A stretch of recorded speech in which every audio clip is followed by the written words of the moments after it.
Dans les terres fertiles de l'Ouest Cameroun, au creux des montagnes embrumées, coule une richesse invisible, une force silencieuse, un élément sans lequel rien n'existerait. L'eau. Depuis la nuit des temps, les Bamilékés ont compris que l'univers repose sur 4 piliers. La terre qui porte, le feu qui transforme, l'air qui anime, et l'eau, essence de toute existence. Ces 4 éléments ne sont pas isolés. L'eau éteint le feu, mais l'air l'attise. La terre absorbe l'eau pour nourrir la vie, mais trop d'eau peut la submerger.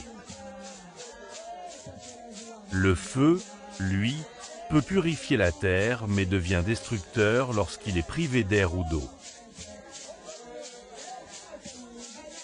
C'est dans cet équilibre fragile que l'univers trouve son harmonie. L'eau n'est pas uniforme. Elle se manifeste sous plusieurs formes, chacune ayant une signification propre, un usage particulier, une présence mystique. Les chutes d'eau et les rivières sont des lieux de purification. C'est là que les initiés viennent se laver des souillures invisibles avant de participer à des rites importants.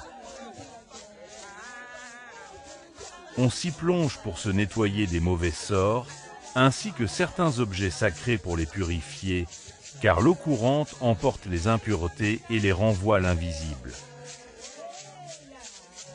Les sources d'eau, quant à elles, jaillissent souvent des marécages de bambous de raffia, des lieux où règnent des divinités.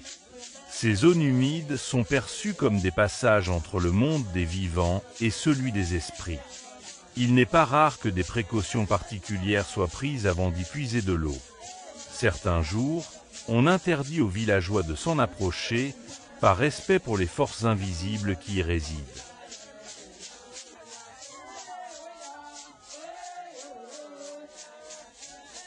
Les puits et forages, plus récents dans la culture bamiléké, sont devenus des sources essentielles pour les besoins domestiques. Ils permettent de réduire les longs trajets jusqu'aux sources naturelles, mais n'ont pas la même charge spirituelle. Un puits peut être béni, mais il n'a pas le souffle mystique des chutes ou des marécages sacrés. L'eau est aussi le sang de la terre. Sans elle, aucune culture ne prospère. Les anciens savaient canaliser l'eau des rivières pour irriguer les champs. En période de sécheresse, ils creusaient des rigoles pour guider l'eau vers les plantations de maïs, d'igname et de taro. Aujourd'hui encore, l'irrigation est essentielle dans l'agriculture bamiléké, permettant aux terres de rester fertiles malgré l'alternance des saisons. Dans la tradition bamiléké, l'eau est bien plus qu'un élément physique. Elle est sacrée. Elle est la mémoire des ancêtres, la messagère du monde invisible. La source du village n'est jamais choisie au hasard. Elle est repérée par les anciens, guidée par des signes que, seuls eux, savent interpréter. Parfois, elle surgit au pied d'un grand arbre, près d'une roche lisse marquée par le temps. Et alors, elle devient un sanctuaire, un lieu de prière et d'offrande. L'eau est le passage. Avant d'entrer dans un lieu sacré, les initiés se lavent les mains et le visage. Avant de parler aux esprits des ancêtres, on verse de l'eau sur le sol. Et quand un enfant vient au monde, c'est par une ablution rituelle qu'il est accueilli, car nul ne peut fouler cette terre sans avoir reçu la bénédiction de l'eau.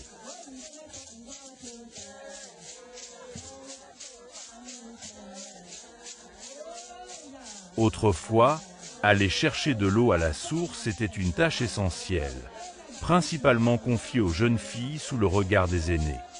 Porteur la calebasse d'eau sur la tête, en silence, le dos droit, était une épreuve d'endurance et de discipline. Un visage ruisselant sous le soleil du matin symbolisait la force et la grâce de celle qui assumait cette responsabilité quotidienne. L'eau accompagne chaque geste. Elle cuit les repas sur les feux de bois, adoucit les feuilles amères et libère les arômes cachés. Elle lave les corps, réconforte les fatigues, éteint les colères.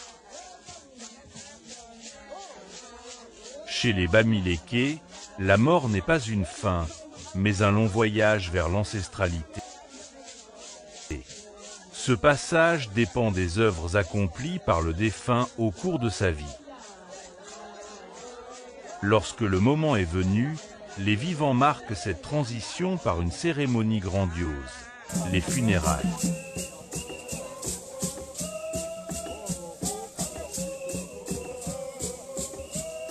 Cette cérémonie festive est un moment de jubilation où les descendants célèbrent l'élévation de l'âme du défunt.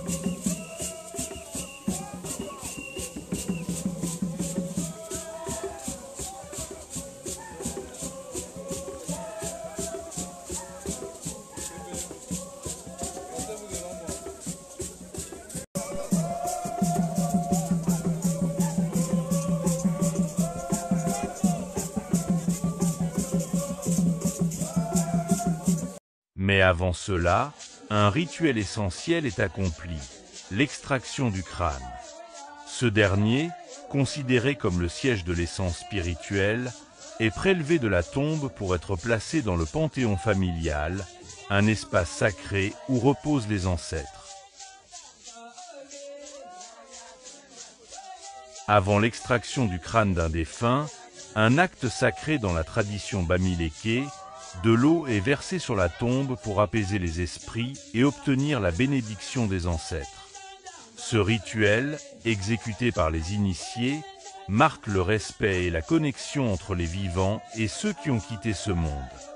L'eau devient ainsi un pont entre les générations, un fluide qui unit le visible et l'invisible, assurant l'équilibre entre les âmes et la continuité de la lignée.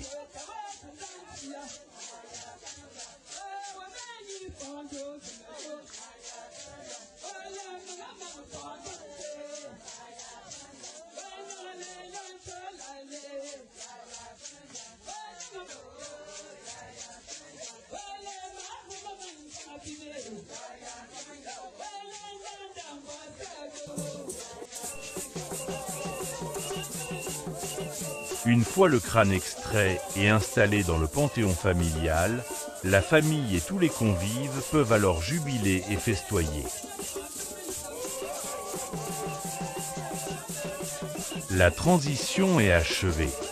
Le défunt est devenu un ancêtre, un intercesseur de plus auprès du grand Créateur.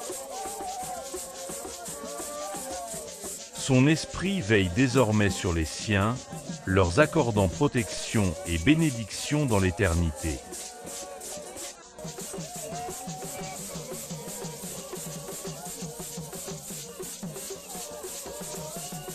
Mais l'eau demeure précieuse des respectés. Un enfant Bamileke apprend très tôt qu'on ne gaspille pas une goutte d'eau, car là où l'eau disparaît, la vie s'éteint.